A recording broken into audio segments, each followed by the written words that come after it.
Remember back in the day, specifically the early 2000s to mid 2010s even, with shows like Regular Show, Total Drama, My Gym Partner's a Monkey, Avatar The Last Airbender, Korra, Mad. These shows got away with a lot, and even when they were airing, were being questioned by adults. Now is it just me, or does it sometimes seem that Regular Show definitely isn't for kids? But that's what made them so cool. I mean, kids love edgy shit. Here's the thing. I don't know about you, but when I was a kid, I was all for violence and even swearing. But substances and sexual innuendos were off limits. I thought that shit was yucky as a kid. Funny how things change. The main thing I want to point out is that time is honestly a fascinating concept, because things that were otherwise considered normal or even good could otherwise be considered horrible and at worst a death wish nowadays. Though it's not talked about a lot, there are a ton of shows from this era that would definitely not air today at all, and for some pretty shocking reasons, some more than the next.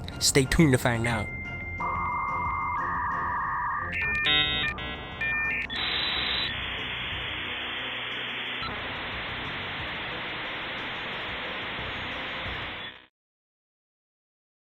Just getting it out of the way, because I know a lot of y'all are gonna freak out, but hear me out. Regular Show. Hold up. I know this show is still fairly recent, and it's awesome, but that's besides the point. One of the things that's just as iconic as the actual show even, are its adult themes. This show featured full-fledged firearms, like being used, like gunfire. This detailed of a battle or shootout, with how incredibly violent it is, admittedly. I remember one episode there was like some blood, but the point is, right? Regular Show is one of the best, at the very least, modern shows ever. Incredibly creative, funny, and just entertaining as a whole. I watched this show twice, man. Such a good show. That last season was kind of though. The point is, the reason why I put this show on here is because, especially nowadays, if executive producers are going back to old previous episodes to remove footage just to make them up to quality and dated for today's standards, then oh my god, by all means this show would not air today. With all its deep innuendos that were taken pretty far even back then, like with the balls jumping and all the sexual innuendos. I remember also too in one episode, it was like the scene in Mordecai's like, how are you gonna fix that with third grade education? How are you gonna fix that with your third grade education? Hey, why don't you go ask Benson to tell you what to do? And I was literally in third grade. I remember even looking at my sister and being like, I'm in third grade. Felt a little insulted. But that right there kinda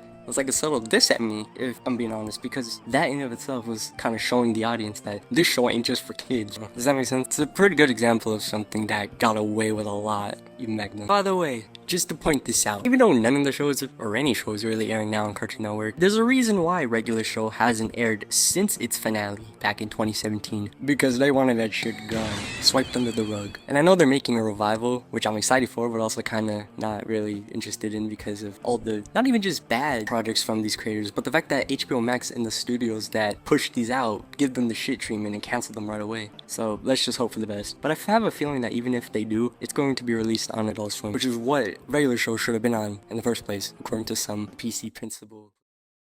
My Gym Partner is a Monkey. That long ass title alone would guarantee it to at least get a name change because of kids' shitty attention spans. Have you noticed that? But I can look and understand. I mean, it's just the title. How come no one really talks about this show? It's often swept under the rug, even by Cartoon Network themselves, because it's not on HBO Max, nor is it even really referenced on the Cartoon Network website or history itself. If anything, it's rarely mentioned or brought up. Although it is home to one of the best games. The Gumball game is just a reskin of it. And you would think that just based off that, this show is kind of like just the shittier version of Gumball, just based off of how it looked. And kinda, in a way, the main character Adam, who's basically kind of like Mac but younger, gets transported to a school for animals because the counselor or whatever mistakes his last name Lion, which isn't even spelled like Lion, but I guess since it sounds good.